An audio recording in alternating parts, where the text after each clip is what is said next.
Assalamualaikum warahmatullahi wabarakatuh. Selamat pagi. Hari ini Senin, tanggal 11 Mei 2020. Alhamdulillah dalam keadaan sehat walafiat. Hari ini sesungguhnya eh, apa namanya keadaan kita memang sehat ya, badan sehat, pikiran sehat, tenang ya.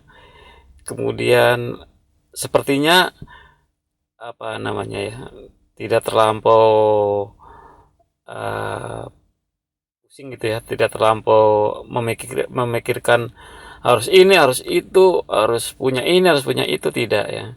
Kalau Lebaran yang lalu itu kan harus mikir untuk tiket perjalanan, untuk persiapan pulang kampung, untuk beli baju baru, untuk memberikan sesuatu kepada anak-anak, untuk apa dan sebagainya lah, untuk kebutuhan Idul Fitri ya. Tapi tahun ini rasanya saya apa ya, pikiran juga tenang aja. Ya pokoknya bisa beli baju baru ya beli baju baru ya. Kalau tidak bisa beli baju baru ya pakai beli baju yang lama aja, nggak apa-apa gitu ya. Artinya sepertinya tidak ada beban ya. Meskipun keadaannya juga sangat memprihatinkan ya. Konon di ya bukan di Jakarta saja sebetulnya, hampir di seluruh Indonesia ada larangan ya mudik ya. Itu sebetulnya sangat membantu ya apa namanya daripada ekonomi masyarakat agar tidak terlalu memaksakan diri, tidak terlalu apa sih namanya sampai utang-utang untuk pulang kampung ya kan. Udah berdesak-desakan, sudah apa namanya badan juga capek, kemudian kadang-kadang pulang kampung itu tidak sesuai dengan jadwal yang semestinya. Misalnya dari kantor ya, libur sesuai dengan apa namanya uh, yang di kalender tuh ya, dan ada cuti bersama biasanya yang libur di kalender 2 hari, cuti bersama mungkin 1 hari sebelum ini, apa mungkin sampai 2 hari ya. Kemudian sebelum Idul Fitri 2 hari, sesudah Idul Fitri 2 hari, atau mungkin bisa 3 hari. Kalau 3 hari berarti 2, 3, 2, 3, berarti kan 8 tuh.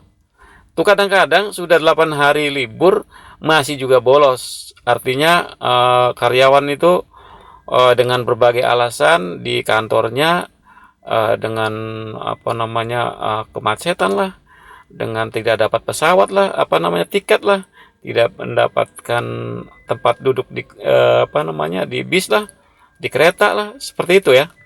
Kemudian ada misalnya yang bawa kendaraan sendiri nih, kadang-kadang wah kendaraannya di jalanan ada problem lah gitu ya. Itu kan alasannya.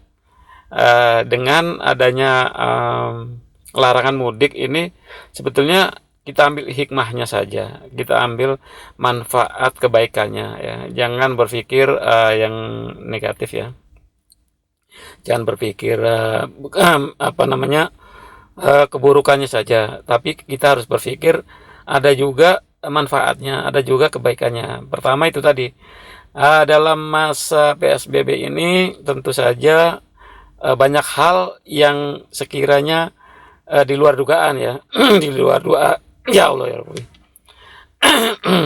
Nah, ini masih agak serak-serak ini, memang mungkin apa namanya ya bukan kolak sih, kemarin sih memang makan makan kolak ya, sekarang mungkin yang lain-lainnya mungkin ada minyak-minyaknya itu lah, dari agak serak-serak dikit suaranya, tapi nggak apa-apa, itu memang memang sudah wajar ya dalam apa namanya menjalankan ibadah puasa itu.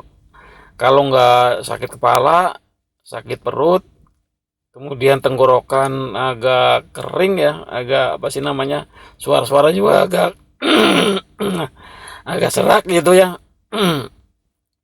Tapi tidak apa-apa, itu apa namanya ujian, sebetulnya ujian ya, ujian dari Tuhan sampai sejauh mana keimanan seseorang, sampai sejauh mana kepatuhan seseorang terhadap perintah Tuhan itu. Tidak, saya menganggapnya seperti itu ya. Saya menyikapi bahwa sesuatu yang yang menempel pada diri kita adalah merupakan ya semacam ujian ya. Apakah itu berupa penyakit, apakah itu berupa apa namanya, ya sesuatu yang ada pada diri kita, mungkin cacat tubuh. Ya seperti ini, saya ini kan jerawatan ya, tapi saya nikmati saja meskipun jerawatan. Toh saya sudah punya istri dan sudah punya anak ya. Artinya saya sudah bukan lagi remaja yang cari perhatian, mukanya jerawat, kemudian apa namanya, tidak pede ya kalau istilah sekarang. Kalau sekarang kan udah lain lagi, pede sudah masa lalu gitu ya, sudah berlalu ya. Istilah pede itu sekarang apa sih namanya? Eksis apa pokoknya semacam itu dalam apa namanya, dalam era milenial ini ada istilah lagi lah. Saya kurang begitu mengikuti perkembangan anak-anak ya, nanti dikira orang tua ngikutin perkembangan anak-anak mau ngapain gitu kan. Tapi istilahnya seperti itu ya. Kalau istilah dulu dibilang pede, pede itu kan percaya diri ya. Itu sejak saya masih anak-anak ada istilah itu, dan saya remaja juga saya lakukan hal yang sama. Meskipun istilahnya di rumah nih ruwet ya, tidak ada makan untuk malam, tidak ada uang, kemudian cari eh, kerjaan juga susah, tapi tetap pede. Saya keluar rumah tidak pernah apa namanya ya, waktu bujangan tuh selalu still ya, selalu apa sih namanya, selalu bergaya dan mempergunakan pakaian-pakaian yang ada merek-mereknya dari luar ya. Apa itu baju-baju bekas dari orang asing misalnya kan, tapi itu merek-merek dari luar. Sepatu misalnya kan, ada sepatu merek Nike, ada apa namanya Lotto misalnya kan. Kalau sekarang ya enggak, sekarang udah tua, kadang-kadang saya pakai sandal jepit aja juga enggak masalah ya. Artinya bukan bukan apa sih namanya, istilah gengsinya tuh sudah masa lalu gitu loh. Jadi sekarang tuh berpakaian juga ya memang berpakaian yang agak mentereng perlu ya. Itu bukannya mau show, mau pamer, tapi kita harus menghargai diri kita sendiri. Orang lain akan menghargai kita kalau kita menghargai diri kita sendiri gitu loh. Kalau kita tidak menghargai diri kita, orang lain sudah jelas tidak akan menghargai diri kita. Itu yang jelas itu ya. Kita pesan saya kepada remaja terutama yang sekarang ini pada era